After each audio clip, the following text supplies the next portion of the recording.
Hello दोस्तों, कैसे हैं आप सब। मैं रेखा डागर अपने YouTube channel Rekha makeover and hair treatment में आप सबका स्वागत करती हूं। आज मैं आपके साथ शेयर करने वाली हूं yellow green eye makeup look, जिसे आप किसी भी हल्दी फंक्शन में इजीली कर सकते हैं। तो दोस्तों, यहाँ हमने सबसे पहले आई बॉल एरिया पर आइवरी शेड को फिंगर की हेल्प से ही अप्लाई किया है और अब हम ब्रश की हेल्प से ब्राउन एरिया को हाईलाइट करने के लिए कंसील कर रहे हैं। अगर आप चाहें तो कंप्लीट आईज को भी आइवरी या किसी भी वाइट कलर से कंसील कर सकते हैं। कंसील करने के बाद फिंगर की हेल्प से इसे अच्छे से सेट करना है। इसके लिए आप किसी वेट ब्लेंडर का भी यूज़ कर सकते हैं।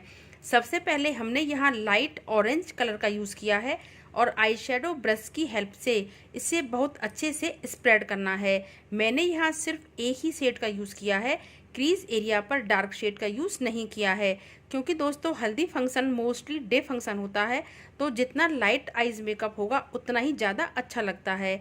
आप रेड शेड का भी यूज़ कर सकते हैं, लेकिन मैंने यहाँ सिर्फ येलो और ग्रीन शेड का ही यूज़ किया है। अब हम यहाँ दोबारा से कंसील कर रहे हैं और कंसील करने के लिए हमने यहाँ आइवरी शेड का यूज़ किया है।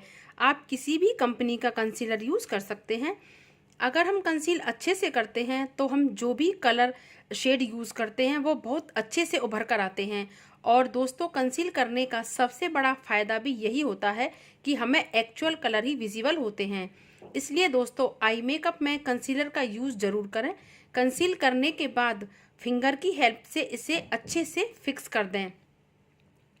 आप इस बेस को बनाने के बाद इस पर किसी भी कलर का हाइलाइटर, पिगमेंट या ग्लिटर यूज़ कर सकते हैं।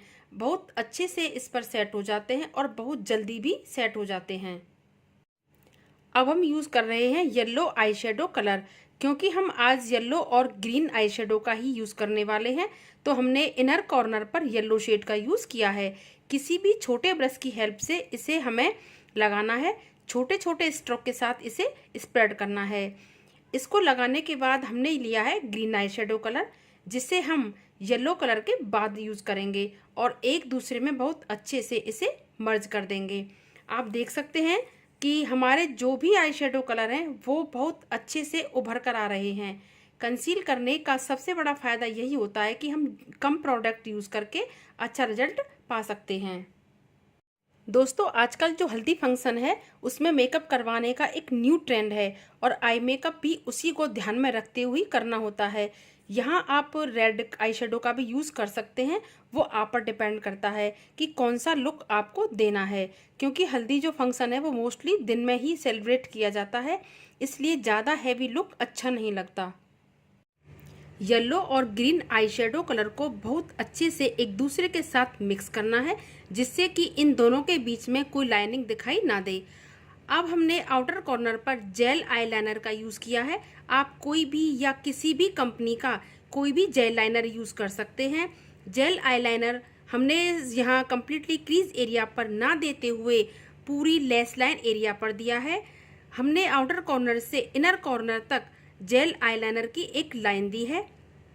दोस्तों, यहाँ ऐसा करने का एकमात्र रीज़न यही है जिससे कि हमारा जो आईज मेकअप लुक है वो ज़्यादा हैवी ना लगे।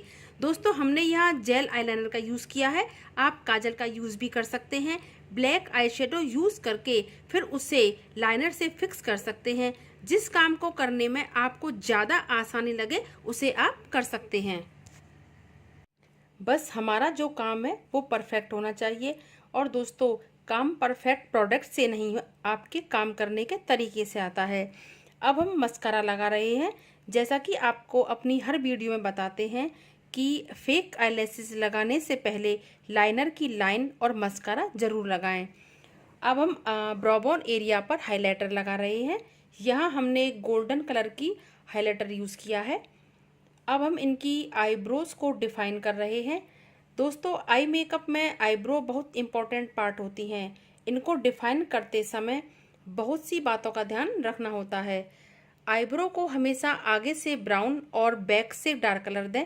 ऐसा करने से आपकी जो आईब्रोज हैं वो बिल्कुल नेचुरल सी दिखाई देती हैं। बहुत छोटे छोटे स्ट्रोक के साथ आईब्रोज को फिल करना चाहिए। दोस्तों, हमेशा कोशिश करें कि पिगमेंट से ही आईब्रो को डिफाइन करें, क्योंकि आईब्रो पेंसिल की एक लाइन सी आ जाती है, वो थोड़ा अजीब लुक देती है। तो आप हमेशा आईब्रो को डिफाइन करने के लिए पिगमेंट का ही यूज़ करें। अगर आपका आईब्रोज पर मतलब आईब्रो पेंसिल या जेल लाइनर पर हाथ सेट है तो आप उसे भी यूज़ कर सकते हैं। अब हमने आई से टेप को रिमूव कर दिया है। अब हम लोअर लेस लाइन एरिया पर जेल आईलाइनर ही यूज़ कर रहे हैं। आप यहाँ काजल का यूज़ भी कर सकते हैं। हमेशा आईलाइनर लगाने से पहले काजल ज़रूर लगाना चाहिए। अगर आपका काजल वाटरप्रूफ नहीं हो तो उसके बाद आईलाइनर की लाइन ज़रूर देनी चाहिए, क्योंकि आईलाइनर लगाने के बाद हमारा जो काजल होता है वो कभी भी नहीं फैलता है। आउटर कॉर्नर से इनर कॉर्नर तक बहुत फिनिशिंग के साथ इसे लगाना होता है। हमने यहाँ बहुत छोटे ब्रश का यूज़ किया है। आप अपनी सहूलियत के हिसाब से कोई भी ब्रश यूज़ कर सकते हैं। आईलैशेस को लगाने से पहले भी हमें कई बातों का ध्यान रखना होता है। दोस्तों, आईलैशेस लगाने से पहले लाइनर ज़रूर लगा लें ताकि हमारे जो आईलैशेस हैं वो अच्छे से फिक्स हो सकें। और आईलैशेस लगाने के बाद भी लाइनर की लाइन ज़रूर देनी चाहिए। लेसेस लगाने से पहले और लेसेस लगाने के बाद मस्कारा भी ज़रूर लगाना चाहिए, जिससे कि हमारे जो लेसेस हैं वो अच्छे से फिक्स हो सकें। अब हमने इनर कॉर्नर पर गोल्डन सिमर आई शेडो का यूज़ किया है, जिससे हमारी जो इनर कॉर्नर है वो अच्छे से हाईलाइट हो सके।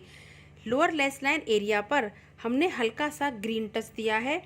आपने देखा जैसा हमने ऊपर दिया है वही सेम शेड हमने नीचे दिया है। तो दोस्तों, हमारा जो आई मेकअप है वो ऑलमोस्ट डन है। तो दोस्तों, अगर आपको मेरी ये वीडियो पसंद आई हो तो प्लीज़ मेरी वीडियो को लाइक शेयर ज़रूर कीजिएगा और दोस्तों मेरे चैनल को सब्सक्राइब भी ज़रूर कीजिएगा।